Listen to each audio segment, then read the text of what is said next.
Hello भाई, सारे जैसे Krishna, welcome to my new vlog. तो 4 to 7 चैलेंज में आपका स्वागत है। आज है डे 2।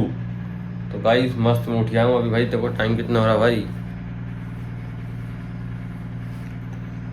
3:48 हो रहे हैं। तो फटाफट चलते हैं, नहा धो के आता हूँ फटाफट। मैं नहा धो के फ्रेश होके 10-15-20 मिनट के अंदर, और देन फिर स्टार्ट करेंगे आज कुछ। इस आज मैं ना भागवत गीता भी नहीं पढ़ूंगा, भागवत गीता दुकान पे पढ़ लिया करेंगे, क्योंकि भाई टाइम रहता है बहुत सारा दुकान पे, फ्री रहते हैं ना, तो वहाँ यहाँ टाइम एक्सरसाइज वगैरह कर लेंगे। थोड़ा जल्दी भी चलेंगे दुकान पे, तो वो भी फायदा हो जाएगा। तो फटाफट चलते हैं। और फिलहाल 3:38 हो रहे हैं। फिलहाल गाइस नहा धो के मस्त रेडी होके आ गए हैं। और फिलहाल भाई टाइम हो रहा है देखो 4:25 या 27 हो रहे हैं। देखो 4:27 हो रहे हैं। तो अब फटाफट करते हैं पहले 15 मिनट ध्यान के बाद में करेंगे 15 minute yoga, inhale exhale, then भाई आधे घंटे करीब एक्सरसाइज, फिर चलेंगे मंदिर और फिर निकलेंगे दुकान के लिए। तो फटाफट करते हैं। अभी 4:28 हो चुके हैं, 5:30 पौने 6 तक अपनी सारा काम निपटा देंगे। 4:38 हो रहा है भाई मस्त। और 15 मिनट का टाइमर मैं लगाने वाला हूँ, लगाते फटाफट। तो अभी गाइस मस्त करने वाले अपन ध्यान, फटाफट ध्यान करते हैं।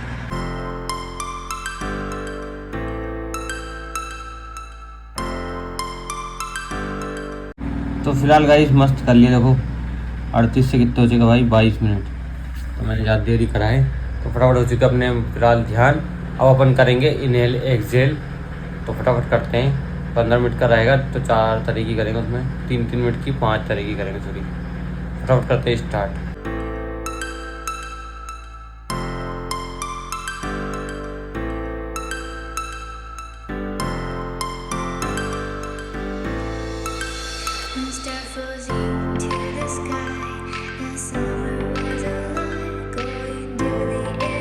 तो मस्त गाइस 5-5 मिनट इनहेल एक्सहेल कर लिया है।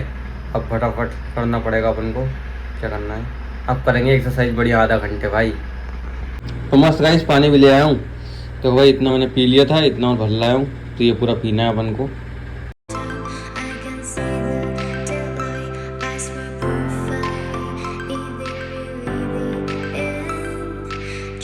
अब मारते हैं गाइस पुशअप। 60 पुशअप से शुरुआत करते हैं। अपनों को 150 पुशअप तक जाना पड़ेगा। फिलहाल 60 से शुरू करेंगे आज। तो 60 पुशअप मारेंगे, देन अपन करेंगे उसके बाद में सूर्य नमस्कार, देन थोड़ी बहुत एक्सरसाइज नॉर्मल, सब डंबल पड़े उनसे एक्सरसाइज। तो फटाफट करते हैं।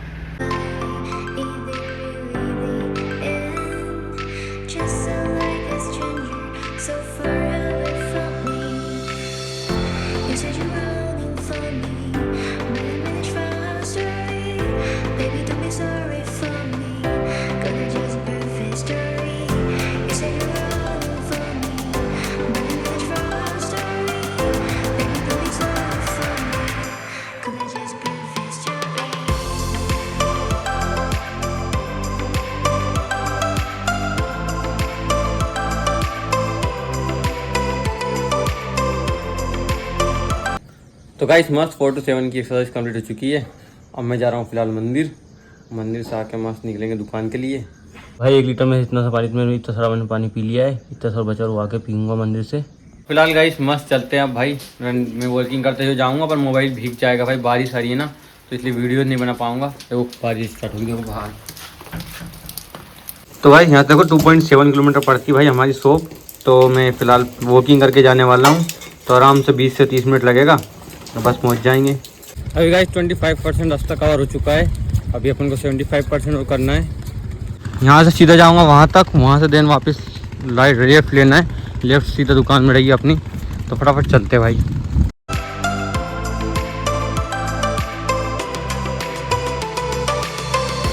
चलो 350 मीटर बचा गाइस बस।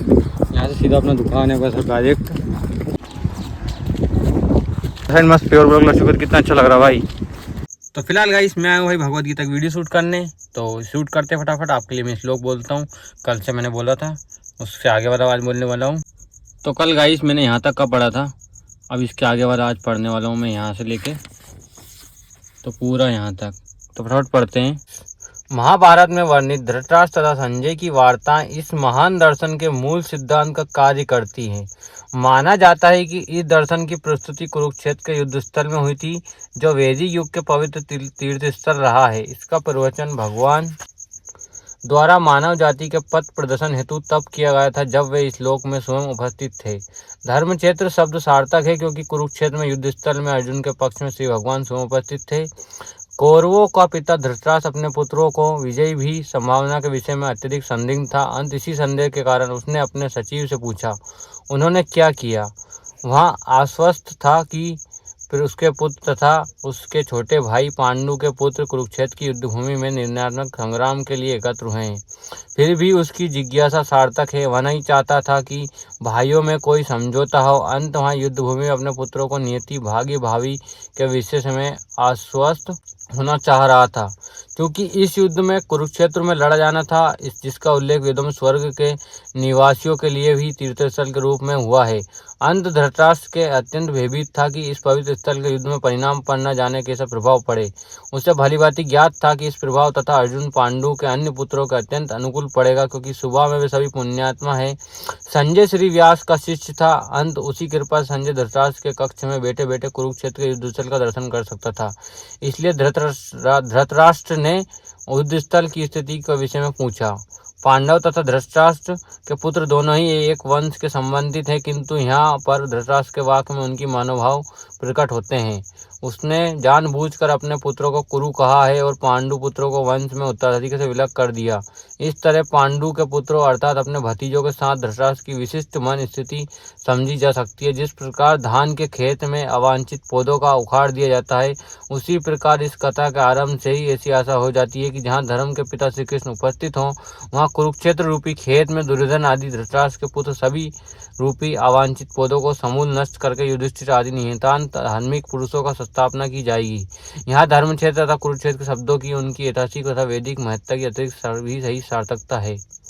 तो गाइस, इस व्लॉग को करते हैं यहीं पे एंड। मिलते हैं आप नेक्स्ट व्लॉग में। Thanks for watching. Radhe Radhe, जय श्री कृष्णा। मिलते हैं नेक्स्ट 4 to 7 ब्लैक डे 3 में।